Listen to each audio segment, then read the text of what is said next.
Private limited के founder और MD Jyotivardhan Jaipuria sir आपको आपकी स्क्रीन पे नजर आएंगे। ज्योति सर के आने से पहले मैं इंट्रोड्यूस कर ही रहा था कि ज्योति सर सीएनबी से उस जमाने से जुड़े हैं जब डीएसपीएमएल था, उसके एमडी और हेड ऑफ रिसर्च थे। उसके बाद छोड़ के अपनी खुद की इन्वेस्टमेंट कंपनी शुरुआत करी थी। ज्योति सर जब शुरू करा था ना, तब तो वेदा इन्वेस्टमेंट मैनेजर्स नाम था, ये बदल के वैलेंटिस क्यों हो गया? इसकी ग्लोबल अपील है क्या? वेदा से वैलेंटिस क्यों? नहीं, वो कुछ थोड़ा सा है ना, कॉन्फ्लिक्ट आ गया था कोई दूसरे कंपनी के साथ, तो कुछ मैचिंग हो रहा था नाम। कोई दूसरी भी कंपनी थी वेदा, तो इसलिए फिर हम लोग ने नाम चेंज कर दिया उसको।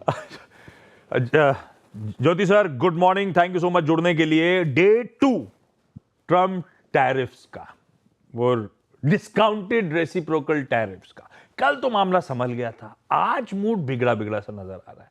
अब समझ में नहीं आ रहा, जो अनाउंस किया था मैसिव टैरिफ्स, एक्सपेक्टेशन से कहीं ज्यादा टैरिफ्स ग्लोबली लगी हैं, ऐसा मानो कि टैरिफ्स के फ्रंट पे एटलीस्ट वर्स्ट इज ओवर। अब रिपरकशंस फील करेंगे, रिवर्बरेशंस फील करेंगे, अब जो कुछ होगा निगोशिएशंस हो रहे होंगे, जैसे हम भी बातचीत कर रहे हैं कि बायलैटरल ट्रेड एग्रीमेंट यूएस के साथ कर लेंगे। वर्स्ट पीछे है, अब शायद यहां से हालात पटरी पे आए, निगोशिएशंस हो, बीटीएस हो, ग्लोबली इसी तरफ बढ़ेंगे हम लोग, ऐसा पकड़ लूं क्या? तो देखिए, इसमें क्या दो तीन चीज हो जाता है। एक तो टैरिफ जो था वो सबने सोचा था उससे ज्यादा है, क्योंकि है ना, जनरली भारत में सोच रहे थे 10-12% टैरिफ लगेगा, तो 27% टैरिफ लग गया। और भी कई देश में तो 35-40 लग गया। तो एक तरह से रिलेटिवली देखे अपने तो अच्छा है, क्योंकि अपने जो कंपीटिंग कंट्रीज है, चाहे बांग्लादेश हो, वियतनाम हो, चाइना हो, सब पे है ना अपने से ज्यादा टैरिफ है। पर दूसरा है कि इसके कारण दो चीज हो जाएगा। एक तो है ना, यूएस में इन्फ्लेशन बढ़ जाएगा, महंगाई बढ़ जाएगी, और उसके कारण ग्रोथ स्लो डाउन हो जाएगा। और बाकी कंट्री जो है, सब लोग कुछ रिटेलिएशन चालू कर देंगे, तो एक ट्रेड वॉर चालू हो जाता है, तो ग्लोबल इकोनॉमी के लिए कभी अच्छा नहीं रहता है। फिर है ना, उसका क्या रिपरकशन होता है, कितना स्लो डाउन होता है, उसके ना संकेत रहते नहीं है। तो एक तरह से अब ग्लोबल स्लो डाउन होने की गुंजाइश पैदा हो गई है, तो ये एक रिस्क चालू हो गया है। और इसके कारण बाजार अभी नर्वस है, क्योंकि कहाँ पे एंड गेम होता है पता नहीं पड़ता है। हो सकता है कि 3 महीना बाद ट्रम्प है ना सब टैरिफ कम कर देवे, कई लोग नेगोशिएट करे, और फिर वो बोले ठीक है मैं कम कर रहा हूँ, कम कर रहा हूँ, कम कर रहा हूँ।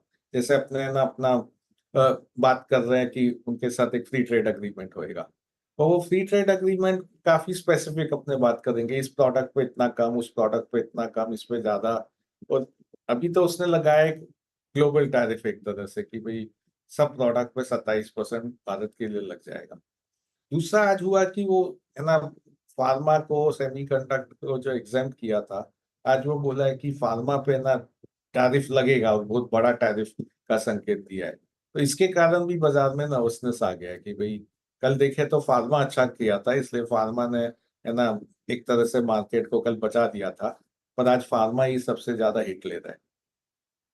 अच्छा ज्योति सर, ऐसा लग रहा है इन रेसिप्रोकल टैरिफ्स के बाद यूएस रिसेशन में स्लिप हो रहा हो, ग्लोबली स्लो डाउन देखने को मिले, इंडिया? तो इंडिया में भी देखिए, इकोनॉमी एक तरह से स्लो था, और गुंजाइश थी कि ना यहाँ से इकोनॉमी थोड़ा बेहतर हो जाएगा, क्योंकि थोड़ा है ना गवर्नमेंट ने टैक्स ब्रेक दिया है। पर यदि ग्लोब में स्लो डाउन आता है, तो अपने रिलेटिवली अच्छा हो जाएंगे अपने ना, जितना भारत गिरेगा सबसे कम है ना इकोनॉमी स्लो डाउन होगी। पर फिर भी स्लो डाउन तो आएगा, उसको है ना रोक नहीं सकते, क्योंकि अल्टीमेटली है ना कई एक्सपोर्ट स्लो डाउन होंगे। दूसरा चीज जो होएगा कि यदि चाइना है ना यूएस में नहीं एक्सपोर्ट कर सकता है, तो वो फिर इंडिया में डंप करना चालू कर देगा प्रोडक्ट का, तो उससे भी थोड़ा स्लो डाउन भी आएगा, मार्जिन पे थोड़े प्रेशर भी हो सकते हैं।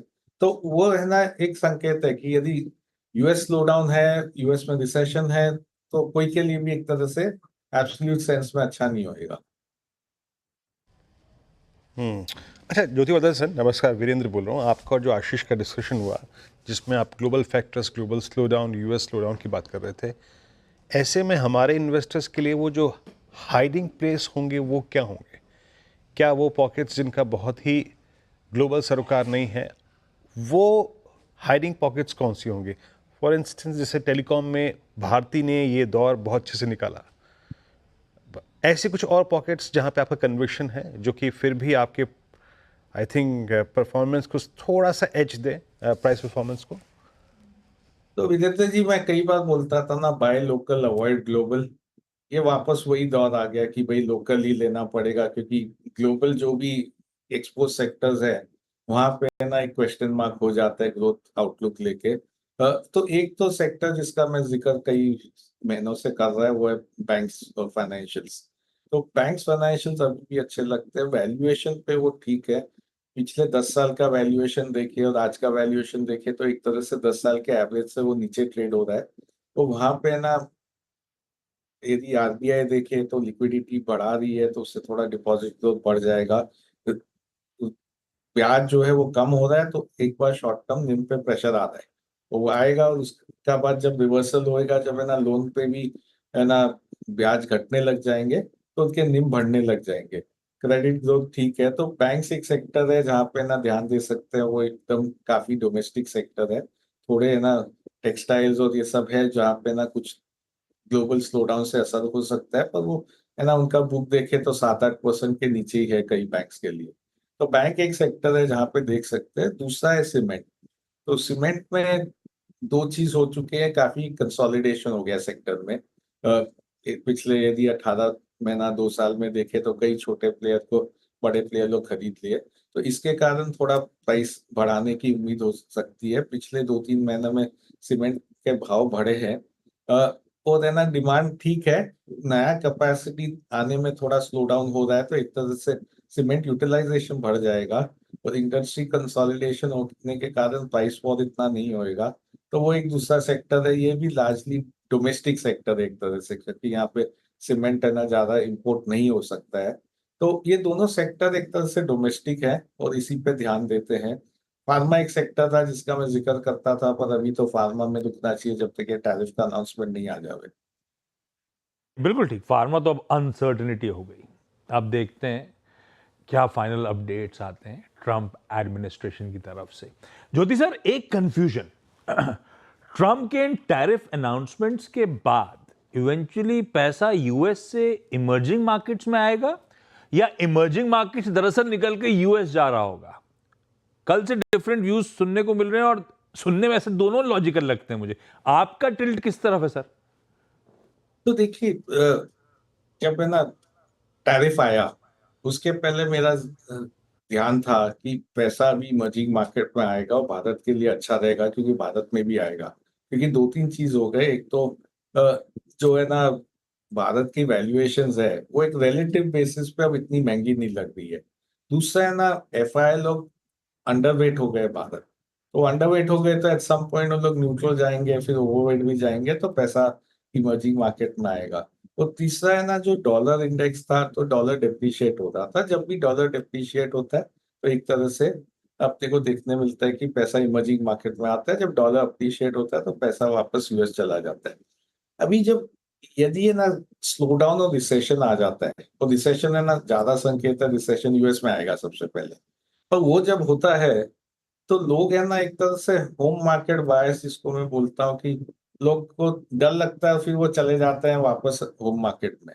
तो इनिशियल मूव यदि स्लो डाउन चालू हुआ तो लोग है ना एक तरह से यूएस में पैसा ले जाएंगे।